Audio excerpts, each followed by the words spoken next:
안녕하십니까. 이번 시간에는 전지에 관하여 공부를 하겠습니다.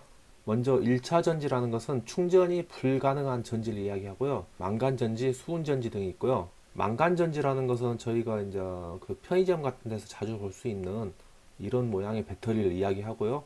수은전지는 이렇게 납작한 모양의 이제 전지 같은 거 보고 수은전지라고 합니다. 그 다음에 2차 전지라는 것은 충전이 가능한 전지예요.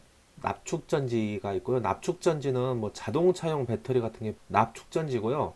알칼리 축전지, 뭐 리튬이온 이런 것들은 뭐 휴대폰이라든지 뭐 카메라 같은 데 들어가는 충전용 배터리라고 생각하시면 됩니다. 그 다음에 이제 축전지에 용량이 있는데 1시간 동안 방전 전류를 얼마만큼 보낼 수 있는가, 얘가 축전지의 용량이 되는 거고요. 단위가 암페어, 아우어 이렇게 표기를 합니다. 4번 납축전지의 화학 반응식이 있는데요. 납축전지는 자동차용 배터리라는 데 있죠. 그러면은 이때가 충전되어 있는 상태고요. 이때가 방전된 상태입니다. 방전. 즉 전기를 사용하면은 이렇게 방전이 되겠죠. 그 다음에 다시 배터리를 충전을 하면은 이 상태가 되는 거고요. 그랬을 때 자, 이 충전된 상태에서는 이 H2SO4 보고 저희는 황산이라고 해요. 황산.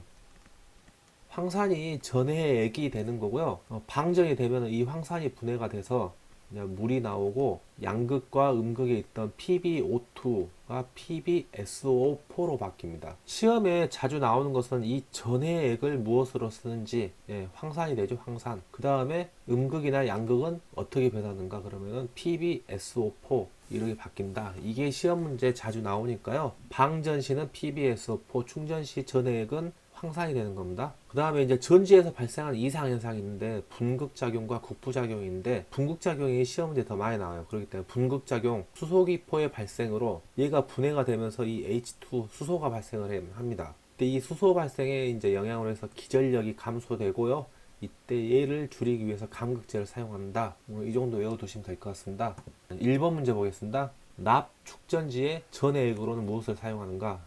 묽은 황산, 황산을 사용한다 했죠. 두 번째, 납축전지의 전해액으로 사용하는 것은 황산이 화학식으로 H2SO4가 됩니다. 그래서 답은 1번이 되는 거고요. 3번 문제, 가와 나에 들어갈 내용을 알맞은 것은 2차 전지의 대표적인 것으로 납축전기가 있다. 전해액으로 비중 약 몇 프로인가? 그럼 답으로 외워버릴게요. 일단 전해액은 묽은 황산, 얘가 맞겠죠? 답은 1번이고요. 비중은 약 1.15에서 1.2 이 정도 사용한다. 그냥 외워두시면 될 것 같고요. 4번 문제, 1차 전지로 가장 많이 사용되는 것은 뭐 망간건전지. 5번 문제, 납축전지가 완전히 방전됐대요. 완전히 방전되면은 먼저 화학식을 보면은 PbO2가 있고요. PbO2가 있습니다. 이때 전해액으로 H2SO4가 있는데요. 얘를 방전을 시켜버리면은 이 황산이 분해돼가 수소기체가 나오면서 H2O 물로 되고요. 양쪽 옆에는 PbSO4로 바뀝니다.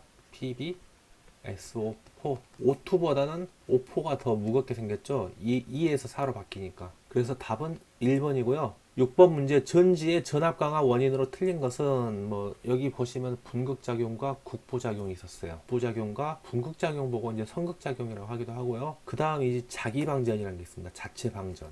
우리가 건전지 혹은 자동차 배터리 같은 것도 오래 놔두면은 혼자서 지 혼자서 방전되잖아요. 그거 보고 이제 자기방전이라고 하고요.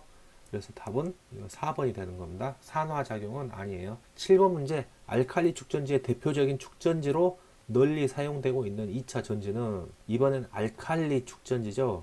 답은 4번 니켈 카드뮴 전지하고 외워두시면 되고요. 8번 문제 보겠습니다. 묽은 황산 용액에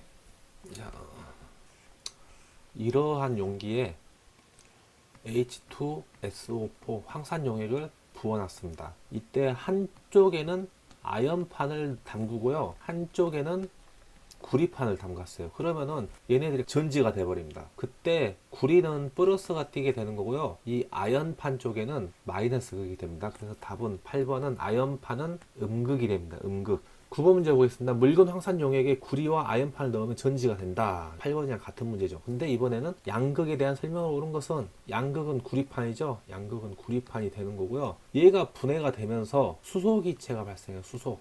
H2. 그래서 답은 1번이 됩니다. 10번 문제, 10A의 전류로 6시간 방전할 수 있는 축전지의 용량은 되게 쉽죠? 10A인데 6시간 방전된다. 그렇기 때문에 60 암페어 아우어 이렇게 표기가 되고요. 답은 4번이 되는 겁니다. 이번 강의는 화학식이 많이 나와서 좀 어렵게 느껴지는 파트였지만은 문제 자체는 그러게 어려운 문제는 많지 않습니다. 그래서 자주 보시면서 외우시면은 어렵지 않게 점수를 뺄 수 있는 파트가 되겠습니다. 그럼 저는 다음 시간에 뵙겠습니다. 수고하셨습니다.